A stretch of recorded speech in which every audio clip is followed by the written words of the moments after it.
Bonjour à tous, bienvenue sur ma chaîne pour une nouvelle vidéo.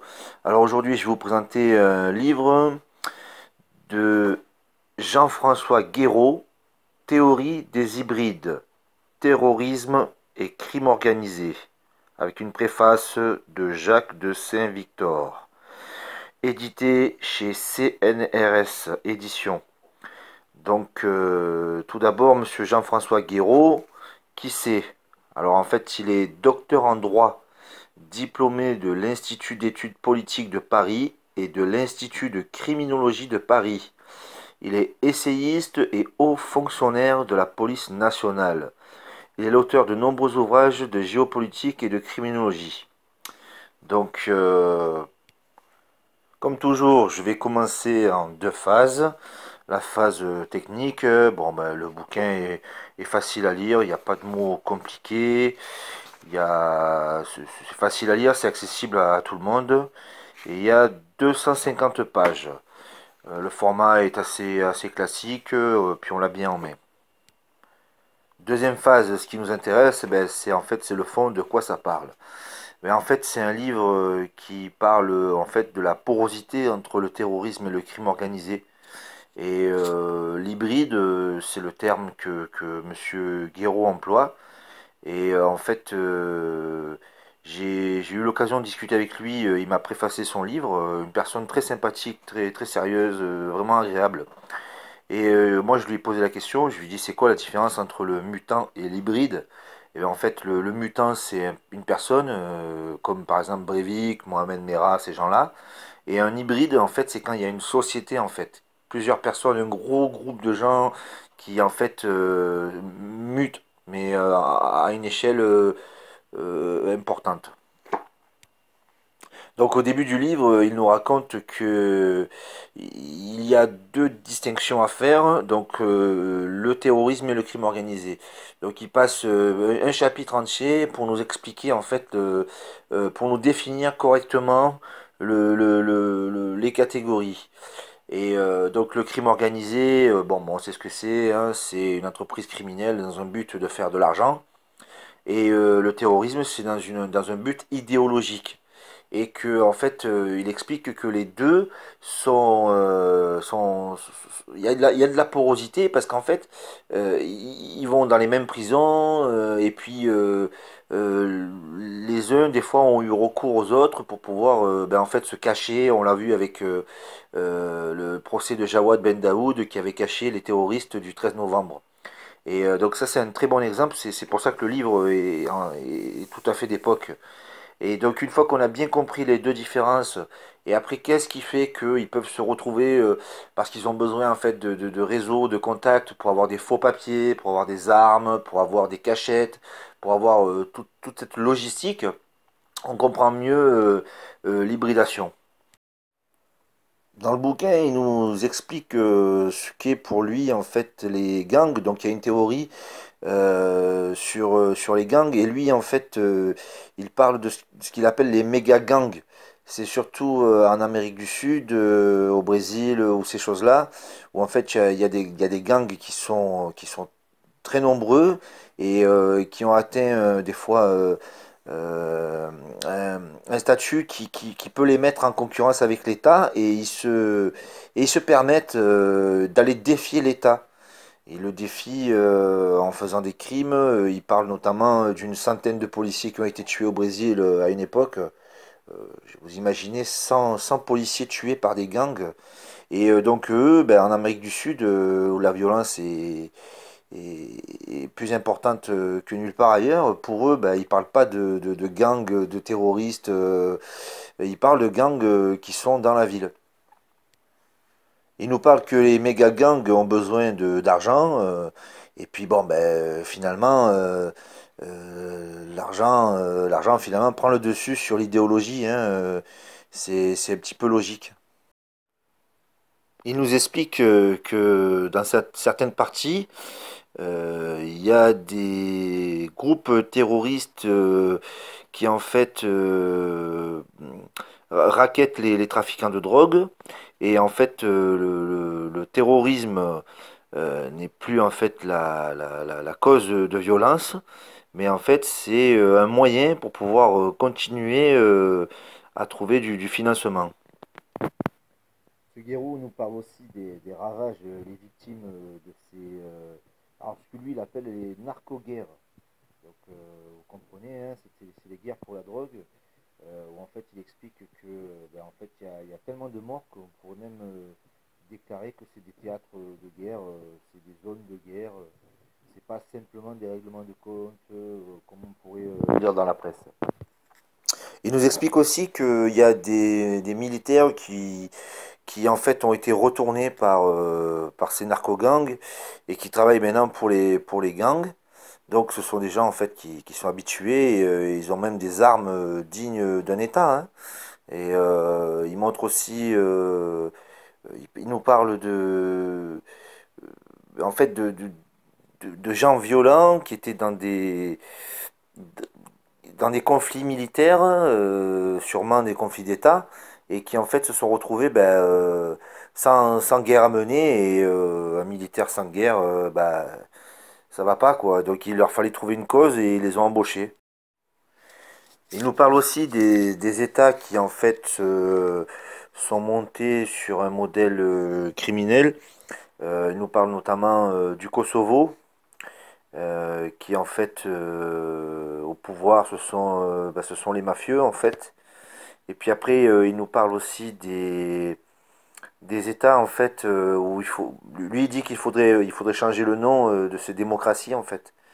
Et puisque ce sont des États en fait qui sont entre la démocratie, les régimes hybrides, selon son concept, hein, et il pose une question pour les appeler les démocriminels.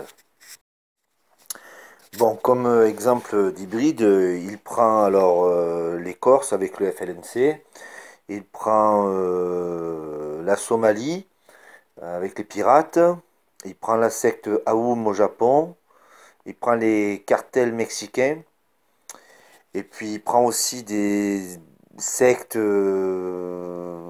africaines, qui sont tous les uns ou les autres plus violents, avec des rites initiatiques que vous pouvez imaginer dignes d'un film d'horreur, hein, puisque en fait euh, il y a vraiment, c'est vraiment, on dirait un film d'horreur quoi. Dans un passage du livre concernant ben, nous, la France, il parle en fait ben, du parcours des djihadistes qui sont allés en Syrie. Donc il revient un petit peu sur l'historique, les premiers gangs, le gang de Roubaix, Khaled Kelkal ou ces gens-là, et puis les attentats qu'on a eus qui venaient des Algériens. Et donc l'attentat de Saint-Michel, voilà, je cherchais. Et puis donc il parle des délinquants qui ont tous un passé judiciaire bah, long comme le bras, hein, avec tout ce qu'on peut imaginer, vol, racket, tentative de meurtre, agression, bagarre, enfin tout ce que vous voulez. Comme d'hab, quoi, la drogue aussi. Et en fait, les gens sont partis en Syrie et puis ils ont reproduit quasiment le même comportement. Et ce qui a même valu que l'État islamique, on dit que eh ben, les Français, on avait les djihadistes français avaient la plus mauvaise réputation parce qu'ils se comportaient vraiment mal. Et donc ils vivaient comme ils vivaient au quartier, quoi. Ils vivaient de vols, d'agressions et compagnie. Après, il y a un autre truc, c'est ils ont hybridé certaines expressions. Par exemple, bah, ils disent plus tapette, ils disent mécréant, par exemple. Vous comprenez? Il fait un passage dans les pays de guerre qui ont récemment été ravagés. Donc il commence par l'Irak, la Tunisie, l'Algérie.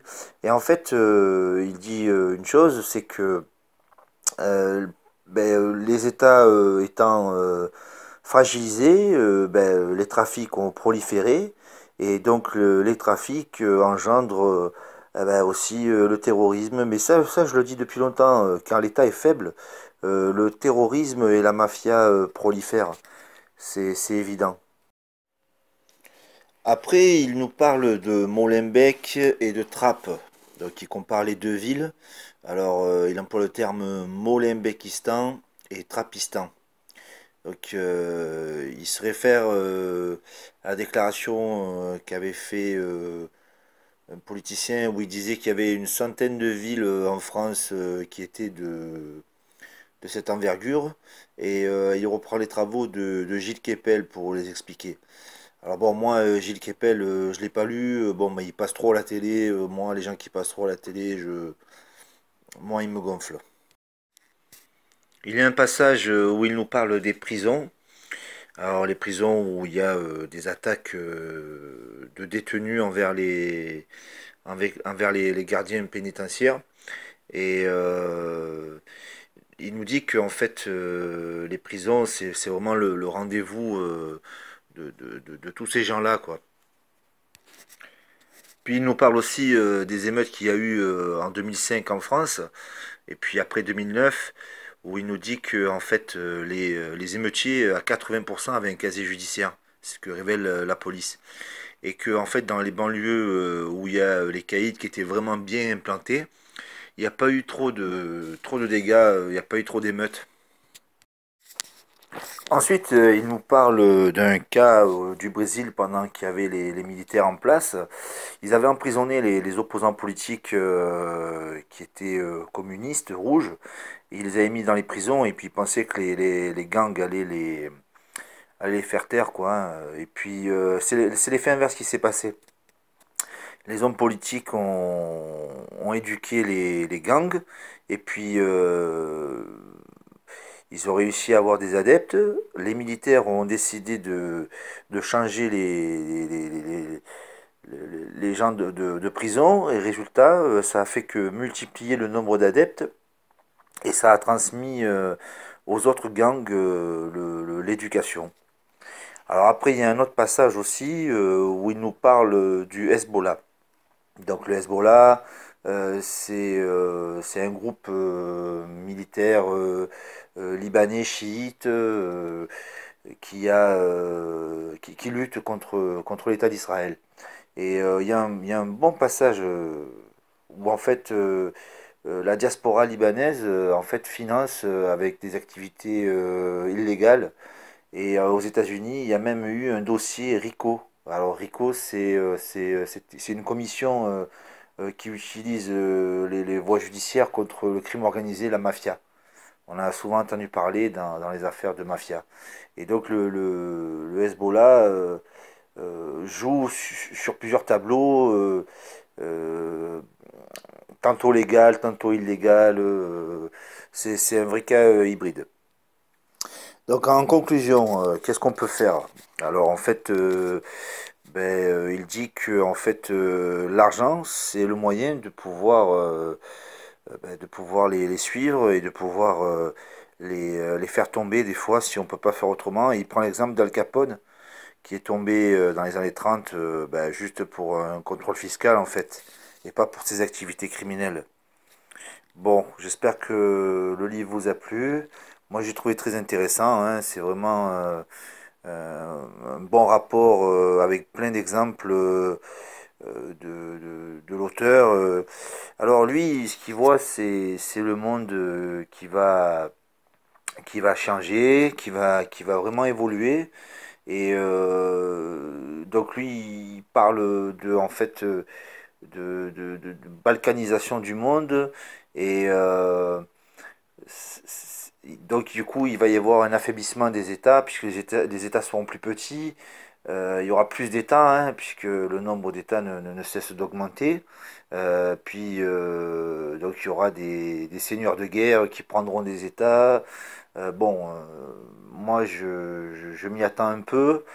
Euh, c'est quand même moi j'ai suivi les travaux de Pierre Hillard sur la balkanisation des États. Et en fait, c'est ce qu'il dit, hein, la balkanisation, c'est-à-dire plein de petits États pour mettre en concurrence les uns avec les autres et puis pour éclater les grands pays. Et Il y aura moins d'étapes, plus de, comme on l'a vu précédemment, plus de problèmes. Allez, je vous laisse en musique.